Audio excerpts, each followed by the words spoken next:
తదుపరి రాశి మీనరాశి. సంవత్సర ఫలితాల్లో మీనరాశి వారికి ఆదాయ వ్యయాలు ఎలా ఉన్నాయో తెలుసుకుందాం. ఇక మీనరాశి వారికి ఆదాయం ఈ సంవత్సరం 8, ఖర్చు స్థానం 11, గౌరవం 1, అవమానం 2. అంటే ఈ సంవత్సరం ఆదాయం కన్నా ఖర్చు స్థానం అత్యధికంగా కనిపించే సంవత్సరంగా చెప్పుకోవచ్చు. అంటే మీనరాశి వారికి వచ్చిన లాభం అనేది లేకుండా ఖర్చు అత్యధికంగా ఉండటం, లాభం 8గా ఉండటం. కాబట్టి గౌరవ అవమానాల్లో అవమానం ఒకంత ఎక్కువగా ఉంటుందనే మనం చెప్పుకోవచ్చు. ఇక గ్రహగతుల విషయానికి వస్తే మీనరాశి వారికి జన్మరాశిలో రవి, బుధ, గురు, చంద్రుల యొక్క సంచారం, ద్వితీయంలో శుక్ర, రాహులు, అర్ధాష్టమ కుజుని సంచారం, అష్టమంలో కేతు సంచారం, ద్వాదశంలో శనైశ్వరుని యొక్క సంచారం. అంటే ఏలినాడి శని ప్రారంభమైందని మనం గుర్తు చేసుకోవాల్సిన అవసరం ఉంది మీనరాశి వారికి. అందుకని ఏలినాడి శని ప్రభావంతో శ్రమ అత్యధికంగా ఉండే సంవత్సరంగా చెప్పుకోవచ్చు మీనరాశి వారికి. ఇక ఈ సంవత్సరం బాధ్యతలు ఒకంత ఎక్కువగా పెరుగుతాయి, ఆర్థిక అవసరాలు పెరుగుతాయి, ఆర్థిక పరిస్థితులు మెరుగుపడతాయి, గతం కన్నా మెరుగైన నిర్ణయాలు తీసుకుంటారు. కోపం విషయంలో మనం కాస్త జాగ్రత్తలు పాటించండి. అనవసర కోపం వల్ల, పట్టుదల వల్ల అనిశ్చిత వాతావరణం, కుటుంబంలో చికాకులు పెరిగే సంవత్సరంగా చెప్పుకోవచ్చు. ఈ సంవత్సరం ద్వితీయంలో ఉన్న రాహు సంచారం వల్ల ఖర్చు స్థానం అత్యధికంగా పెరుగుతుంది. ఆర్థికమైన నష్టాలు కలగకుండా జాగ్రత్తలు పాటించండి. ఆరోగ్య విషయాల్లో తగు జాగ్రత్తలు పాటించండి. దీర్ఘకాలిక అనారోగ్య సమస్యలు, back pain, L1, L4, hormone సమస్యలు, థైరాయిడ్ లాంటి సమస్యలు, స్త్రీలకు ముఖ్యంగా దీర్ఘకాలిక సమస్యల విషయాల్లో ఒత్తిడి భారం పెరిగే సంవత్సరంగా చెప్పుకోవచ్చు.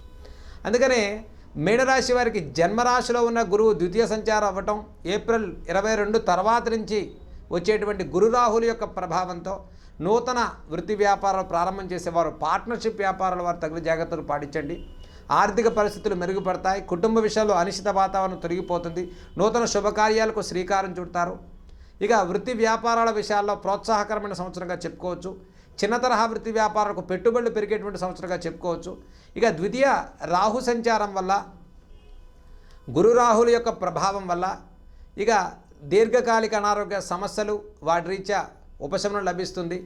సంతానార్థులకు శుభవార్తలు వింటారు.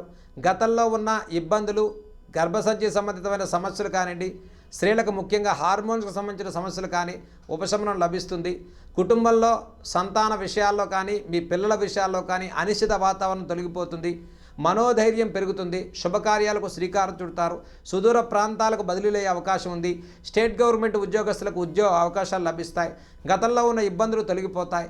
ఈ సంవత్సరం మొత్తం 12 మాసాల్లో దగ్గర 8 మాసాలు సానుకూల పరిస్థితులు, మధ్యమైన ఫలితాలు కలుగుతూ ఉన్నాయి మీనరాశి వారికి. మొదటి 8 మాసాలు ప్రోత్సాహకరంగా ఉన్నప్పటికీ చివరి 4 మాసాలు కలిగేటువంటి ఇబ్బందుల విషయాల్లో తగిన జాగ్రత్తలు పాటించండి. ఈ సంవత్సరం చివరిలో ఉద్యోగ బదిలీలు, ఉద్యోగ మార్పులు, విదేశీ వ్యవహారాలు, విదేశీ ప్రయత్నాల విషయంలో కొంత అనిశ్చిత వాతావరణం జరిగేటువంటి సంవత్సరంగా చెప్పుకోవచ్చు. ఇక కుటుంబ సభ్యుల యొక్క ఆరోగ్య విషయాల్లో తగిన శ్రద్ధ తీసుకోవడం మీనరాశి వారికి చెప్పదగ్గ సూచన. ఈ సంవత్సరం ముఖ్యంగా real estate, construction, iron, oil, automobile, exporting, importing లాంటి వ్యాపారస్తులకు తగిన శ్రద్ధ పాటించండి. పెట్టుబడులు తక్కువగా పెట్టుకుని ముందుకెళ్ళడం చెప్పదగ్గ సూచన. 12వ ఇంట్లో శనైశ్వరుని ప్రభావం వల్ల ఖర్చు స్థానం పెరుగుతుంది. ప్రతి వ్యవహారంలో కొంత ఆలస్యం, జాగరూకత, ఉద్యోగ అవకాశాలు దగ్గర దాకా వచ్చి చేజారిపోవటం, ఇక అయిపోతుంది అనుకున్నటువంటి పనిలో కొంత వాయిదాల విషయంలో వాయిదాలు పడుతూ ఉండటం, ఇక సుదూర ప్రాంతాలకు బదిలీలు అవ్వటం, కుటుంబంలో కొంత వ్యావరింగ్, ఏదో అనిశ్చిత వాతావరణం పెరుగుతూ ఉండటం. ఇక ఏలినాడి శని ప్రభావంతో మీనరాశి వారు కాస్త ఒక 4 మాసాలు చివరిలో సతమతమైనటువంటి అవకాశం గోచరిస్తుంది. ఇక ద్వితీయ గురు సంచారంతో గృహంలో శుభకార్యాలు చేస్తారు. వృత్తి వ్యాపారాల విషయంలో ప్రోత్సాహకరంగా ఉంది. ఆర్థిక పరిస్థితులు మెరుగుపరుచుకుంటారు. గతంలో తీసుకున్న రుణ విమోచన చేసుకుంటారు. నూతనంగా గృహ నిర్మాణాలు, గృహ మార్పులు, భూములు కొనుగోళ్లు, ఆస్తి సంబంధితమైన వ్యవహారాల్లో ఖచ్చితమైన నిర్ణయాలు తీసుకుని ఈ సంవత్సరం మొదటి భాగంలో సానుకూలంగా ముందుకెళ్లే సంవత్సరంగా చెప్పుకోవచ్చు. అయితే గతంలో ఉన్న ఆర్థిక నష్టాలను తగ్గించేటువంటి ప్రయత్నంలో విజయం సాధించుకుంటారు మీనరాశి వారు.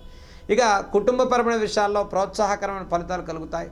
గురువులను సందర్శిస్తారు. పుణ్యక్షేత్ర దర్శనాలు చేస్తారు. నూతన వస్తువాహన క్రయ విక్రయాలు చేస్తారు. ఈ సంవత్సరం విద్యార్థులకు సానుకూలమైన సంవత్సరంగా చెప్పుకోవచ్చు. మొదటి 8 మాసాల్లో విద్యా రంగాల్లో ప్రోత్సాహకరంగా ఉంది. చివరి 4 మాసాల్లో కొంత అనిశ్చిత వాతావరణం ఉంటుంది. ప్రతి ప్రయత్నంలో శ్రద్ధతో కూడుకునే కార్యాచరణ చేయటం మీనరాశి వారికి ఈ సంవత్సరం చెప్పదగ్గ సూచన. ఈ సంవత్సరం కుటుంబ వ్యక్తుల యొక్క ఆరోగ్య విషయాల్లో తగిన శ్రద్ధ పాటించండి. దైవబలంతో ప్రతి సమస్యను అధిగమించవచ్చు. ఆత్మవిశ్వాసంతో కుటుంబపరమైన విషయాల్లో శ్రద్ధతో తీసుకున్న ప్రతి నిర్ణయంలో కూడా మీనరాశి వారిదే పై చేయమని ఈ సంవత్సరం మనం చెప్పుకోవచ్చు. ఇక 12వ ఇంట్లో ఉన్నటువంటి శనీశ్వరుని సంచారం వల్ల దూర ప్రయాణాలు, వస్తువాహన క్రయ విక్రయాలు, నలుపు రంగు వ్యవహారాలు, నలుపు రంగు వస్తువులు, ప్రేమ వ్యవహారాల వల్ల విఫలమవటం, గతంలో తీసుకున్న నిర్ణయాలకి అపవాద అవమానాలు పడటం, కట్టుబడి చేసేటువంటి ప్రతి పనిలో కృతజ్ఞతాభావం తప్పిపోవటం, సంస్థాగతమైనటువంటి నష్టాలు కలగటం, ఇటువంటి వ్యవహారాల్లో మీనరాశి వారు తగిన జాగ్రత్తలు పాటించడం చెప్పదగ్గ సూచన. ఇక దాయాదుల వల్ల సమస్యలు కానివ్వండి, కోర్టు వ్యవహారాల వల్ల కొంత అనిశ్చిత వాతావరణం తొలగిపోతుంది. జీవితంలో అవ్వవు అనుకున్న పనులలో విజయం సాధించుకుంటారు. మనోధైర్యంతో ఉండండి. ఆత్మవిశ్వాసంతో ఉద్యోగ అవకాశాలు దక్కిస్తాయి. నూతన వృత్తి వ్యాపారాలకు ప్రోత్సాహకరంగా ఉంది. పార్ట్నర్షిప్ వ్యాపారాల వారు తగిన జాగ్రత్తలు పాటించడం చెప్పదగ్గ సూచన. ఇక మీనరాశి వారు చక్కగా దుర్గా సప్తశ్లోకి స్తోత్రాలను ప్రతిరోజు చదువుకోండి. శ్రీ కలియుగ ప్రత్యక్ష దైవమైన శ్రీ వెంకటేశ్వర స్వామి వారి యొక్క నామాన్ని ప్రతిరోజు స్మరణ చేయండి. మనోధైర్యం కలుగుతుంది.